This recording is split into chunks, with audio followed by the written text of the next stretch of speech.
Merci de nous rejoindre une fois sur Afro Info 243 pour être informé de la situation sécuritaire de l'Est de la République démocratique du Congo et bilan des frappes aériennes des forces armées de la République démocratique du Congo sur les positions de la coalition M23 RDF. Là, nous sommes dans la chefferie de Bachal Mokoto. Donc, espérons que vous nous avez bien suivi dans l'édition passée où on vous a informé qu'il y a eu donc des frappes qui ont ciblé certaines positions de la coalition M23 RDF. Alors, selon certains habitants, en tout cas contactés dans la région, puisque les frappes aériennes de l'armée congolaise ont ciblé donc des avions les frappes aériennes de l'armée congolaise ont ciblé des positions de la coalition M23 RDF du côté de Kalembe. Donc la nuit d'hier à ce mardi 21 octobre, alors que Kalembe c'est dans le territoire de Massissi, dans la chefferie de Bouito. Alors selon donc des sources locales maintenant contactées dans la région, les drones en tout cas, vous devez retenir que les drones, un drone des forces armées de la République démocratique du Congo a survolé d'abord l'espace aérien de Kalembe.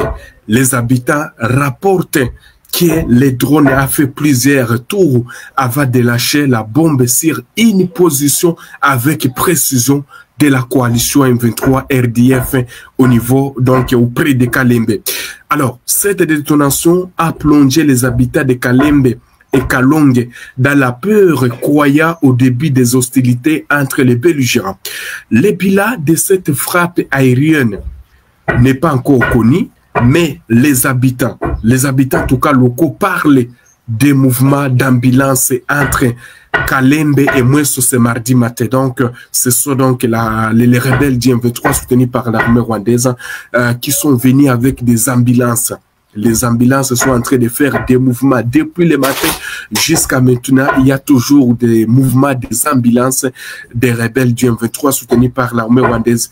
Voire même ces habitants disent que les rebelles ont perdu. En tout cas, il y a une perte, il y a une lourde perte côté rebelles du M23 soutenus par l'armée rwandaise, puisque c'était donc de frappes surprenantes. Ils ont été surpris par les drones CH4 des forces armées de la République démocratique du Congo, et c'est ainsi qu'il y a donc des mouvements d'ambulance entre Kalembe et Mweso. Donc les ambulances sont en train de quitter Kalembe transportant donc des blessés, ces rebelles du M23 soutenus par l'armée rwandaise, et d'autres subissent toujours dans ces frappes.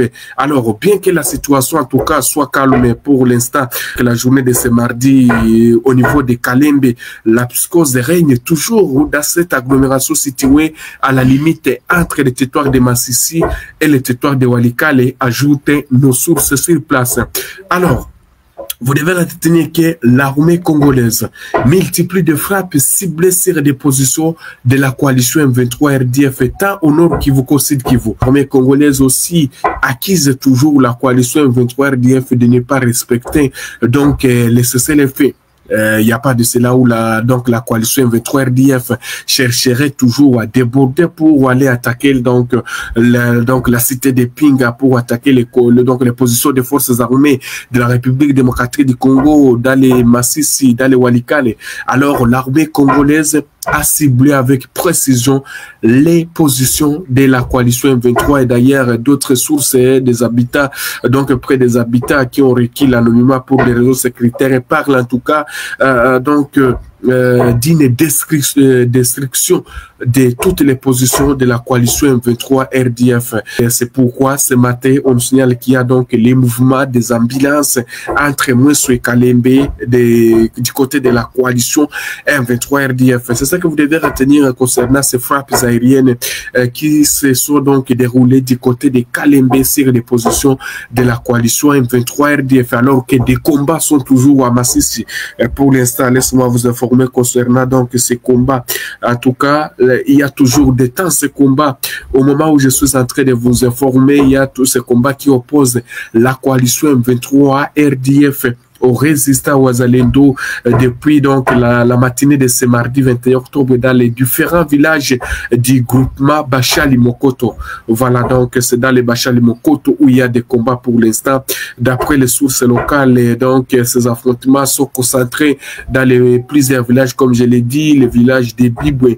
La Bible qui est contrôlée par les Wazalendo, il y a Nyabisozi, Nyabikere, ainsi que sur la colline stratégique de Muzimu, en localité donc de Kalungu. Selon donc des sources sous anonymat, des armes en tout cas lourdes et légères retentissent dans cette partie de la chefferie de Bachali.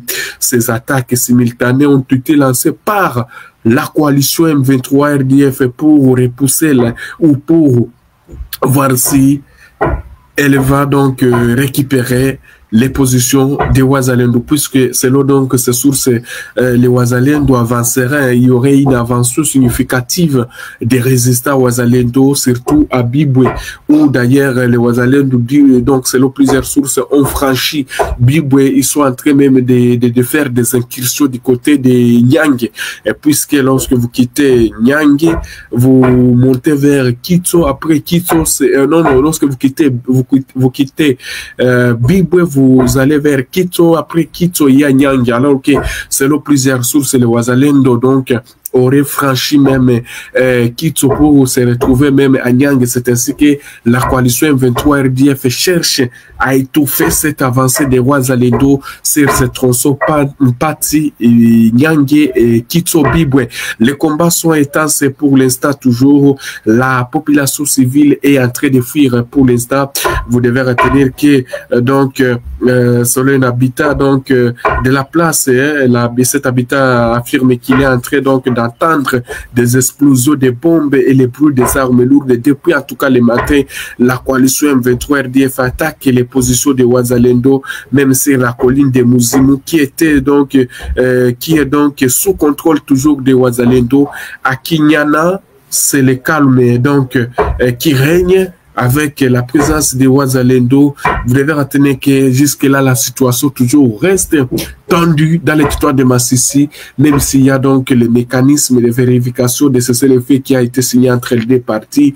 Rien ne change en tout cas sur le terrain. Toujours des combats chaque jour. Un jour ne peut pas se passer sans qu'on ne vous informe des combats. Alors ces affrontements s'ajoutent à ceux signalés récemment dans les villages d'Empeti, dans le territoire de Massissi, dans le territoire voisin de Walikale. Alors, cela intervient au lendemain d'une forte incursion de Wazalendo la nuit du dimanche à hier lundi 20 octobre du côté de Nyange. C'est pourquoi je l'ai dit que les Wazalendo avancent en tout cas du côté sur l'axe Nyange Bibwe Mpati. Vous verrez que selon donc ces sources, les Wazalendo chercheraient à monter, à se retrouver encore du côté donc des Mpati. Pourquoi pas donc descendre encore sur d'autres localités qui sont donc sous contrôle de la coalition M23 RDF. Donc les combats sont intenses, difficiles pour l'instant d'établir les bilans du côté de les habitants témoignent en tout cas qu'il y a toujours des tirs qui se font entendre, mais on va y revenir avec beaucoup de détails. Restez toujours connectés sur Info 243. Nous sommes là pour vous informer chaque instant, là où il y a, quand il y a toujours information, nous sommes disposés pour vous informer de la situation sécuritaire de l'Est de la République démocratique du Congo. Nous sommes arrivés à la fin de cette édition. Merci à vous de nous avoir suivis jusqu'ici. Si vous avez apprécié ces contenus, n'oubliez pas de vous abonner à notre chaîne, d'activer la cloche de notification pour ne rien manquer de nos prochaines vidéos. Likez et partagez cette vidéo. On se retrouve très prochainement. À bientôt.